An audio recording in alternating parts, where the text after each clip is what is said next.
Hello students, in this video we will discuss about class 10 exercise 12.1 question number 6, that is a solid iron pole consists of a cylinder of height 220 cm and the base diameter 24 cm। ये हमारे पास एक क्या है, cylinder type में क्या है, solid iron का पोल है जिसका जो हाइट है वो 220 सेंटीमीटर है और जो डायमीटर है वो 24 सेंटीमीटर है, which is surmounted by another cylinder of height 60 centimetre. यानी इस सिलेंडर के ऊपर आपने एक सिलेंडर और रखा हुआ है जिसकी हाइट 60 सेंटीमीटर है और जो रेडियस है वो 8 सेंटीमीटर है। Find the mass of the pole. अब फाइंड करना है आपको, मास फाइंड करना है उस पोल का, यानी कि वजन। Given that 1 centimetre cube of iron has approximately 8 ग्राम मास। यानी ये दिया हुआ है कि जो 1 सेंटीमीटर क्यूब जो वॉल्यूम है उसका जो वजन है वो 8 ग्राम है। ठीक है, मतलब कहने का मतलब ये है कि आपको पहले इसका वॉल्यूम निकालना है, फिर उसको 8 से मल्टीप्लाई कर देना है तो आपका टोटल मास निकल जाएगा। ठीक है बच्चों, चलिए फिर स्टार्ट करते हैं वीडियो को। देखिए बच्चों, हमारा फिगर कुछ इस तरीके से बनेगा। ठीक है, जिसमें अगर आप ध्यान से देखें, यहाँ पे नीचे एक बड़ा सिलेंडर है, उसके ऊपर एक छोटा सिलेंडर है। तो जो बड़ा सिलेंडर है इसका डायमीटर दिया हुआ है हमें 24 सेंटीमीटर है ना, मतलब यहाँ से लेके यहाँ तक की लेंथ दी हुई है 24 सेंटीमीटर। तो यहाँ से जो रेडियस है वो कितना हो जाएगा, यानी कि हाफ, वो हो जाएगा 12 सेंटीमीटर। ठीक है बच्चों, उसके बाद जो उसकी हाइट दी है पूरी बड़े सिलेंडर की वो दे रखी है 220 सेंटीमीटर। यहाँ से लेके यहाँ तक की जो हाइट है सिलेंडर की वो है 220 सेंटीमीटर। उसी तरीके से जो छोटा सिलेंडर है इसकी जो हाइट है वो 60 सेंटीमीटर दे रखी है और साथ में जो इसका रेडियस है वो दे रखा है हमारे पास 8 सेंटीमीटर। ठीक है, अब देखें क्वेश्चन नंबर 6 क्लास 10 एक्सरसाइज 12.2। देखिए आपने सबसे पहले हम क्या करेंगे, लेट कर लेते हैं, जो भी गिवन है हमारे पास वो लिख लेते हैं पहले। तो यहाँ पर लेट कर लो पहले, let diameter of big cylinder. ठीक है बच्चों, आपने अपने जो एग्ज़ाम वगैरह होते हैं ना वहाँ पे अच्छे से स्टेटमेंट फॉर्म में सब लिखना होता है कि ये चीज़ गिवन है, आपको ये फाइंड करना है। तो देखें यहाँ diameter of the big cylinder is equal to, इसको डी मान लेते हैं ना, डी। ये मेरे पास 24 सेंटीमीटर गिवन है तो यहाँ 24 सेंटीमीटर लिख लिया मैंने। फिर लेट कर लेते हैं radius of big cylinder, late radius of big cylinder, इसको मान लेते हैं R1। ये कितना है बच्चों, 12 सेंटीमीटर, यानी कि डायमीटर का हाफ। फिर let height of big cylinder, इसको हम H1 मान लेते हैं। ठीक है, वो कितना है जी, 220 सेंटीमीटर। उसके बाद छोटे वाले का देख लो, लेट रेडियस ऑफ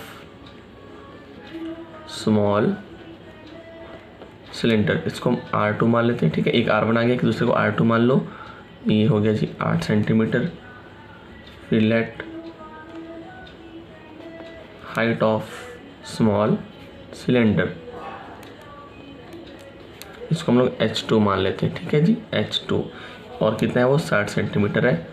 आपको पहले फाइंड करना है volume of the entire solid body, है ना, एंटायर बॉडी। ये आपको इस पूरी बॉडी क्या फाइंड करना है, वॉल्यूम फाइंड करना है। उसके लिए वो क्या करना पड़ेगा, उसके लिए हमें करना पड़ेगा दोनों सिलेंडर के वॉल्यूम को add, volume of big cylinder plus volume of small cylinder.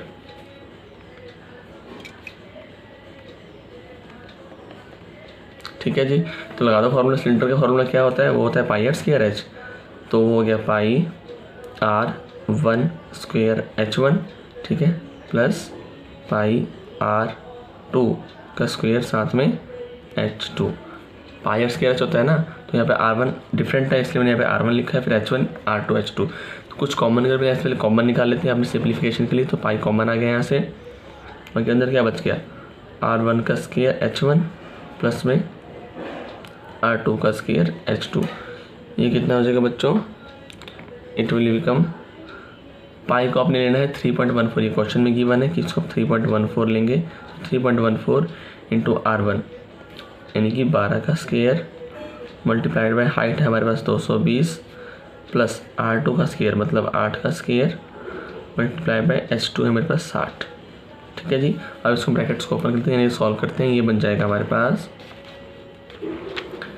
3.14 bracket में 144, इसको ओपन कर दिया, multiply by 220 plus 64 multiplied by 60। अब इनको मल्टीप्लाई कर लेते हैं और इसको सॉल्व कर लेते हैं। ठीक है, वो देखते हैं कितना आएगा। अब ये 3.14 ब्रैकेट में इन दोनों को मल्टीप्लाई करने पे हमारे पास मिलेगा 31680 प्लस इनको मल्टीप्लाई करके मिलेगा हमारे पास 3840। नेक्स्ट में हम क्या करेंगे, 3.14 मल्टीप्लाई बाय दोनों को ऐड कर देंगे, ये बन जाएगा 35520। अब इन दोनों को मल्टीप्लाई करने पे वी गेट आवर आंसर, तो आंसर तो नहीं वॉल्यूम मिल जाएगा हमें, वो आएगा 111,532.8 सेंटीमीटर क्यूब। ये देखिए हमारे क्या आ गया, वॉल्यूम आ गया एंटायर बॉडी। और हमें निकालना है मास, तो mass of entire body is equal to volume of the entire body multiplied by जो हमारे पास दिया हुआ है कि 1 सेंटीमीटर क्यूब का मास कितना है, 8 सेंटीमीटर। 1 सेंटीमीटर क्यूब का जो मास है वो 8 ग्राम है। ठीक है ना, तो हमें निकालना है इतने सेंटीमीटर क्यूब का वॉल्यूम, तो इसको मल्टीप्लाई करेंगे तो ये आ जाएगा मेरे पास 892.26 kg। मैं डिफरेंस से लिख रहा हूँ kg में, और आपने ये पहले आपका ग्राम में आएगा। ठीक है, और आप हमें पता होता है कि 1 किलोग्राम में होता है 1000 ग्राम, तो इसे आप कन्वर्ट करेंगे। ठीक है, ये आपके लिए होमवर्क रहेगा। पहले आपने इससे मल्टीप्लाई कर लेना है, फिर जो आंसर आएगा उसे आपने 1000 से डिवाइड कर देना है, तो ये हमारे पास आंसर आएगा। ठीक है बच्चों, ओके, थैंक यू। और मिलते हैं नेक्स्ट वीडियो में नेक्स्ट क्वेश्चन के साथ।